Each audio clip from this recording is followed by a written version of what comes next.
когато злото се надига. Трима мъже са готови да застанат на пътя му.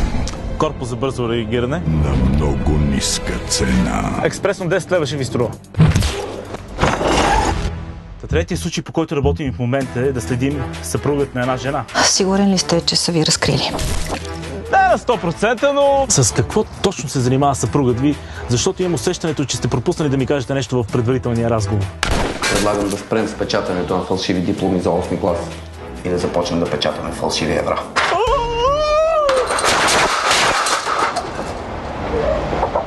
И какво? За нас ще работи най-известният майстор в страната. Pour moi, asperge la flamande. Завършил е Лондонската художествена академия. Et moule marinière. Киев цигани.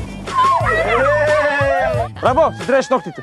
Този случай е сериозен и ще представлява голям интерес за полицията и прокуратурата. Те са фокусирани. За да разнищиме този случай по-бързо, да отидем при тази Георгиева и да я разпитаме по-подробно. Някой да ви е казал, че имате прекрасни ноздри? I'm sorry. Забранявам ти да се обаждаш на тази жена. Те са единни. Червер! Нерес! Сатия! Те са смели. Деца! Камай! Те са умни. Някой иска да ме убие. Как разбрахте? Скузи! Те са бързи. Давай по-бързо. Добър ден!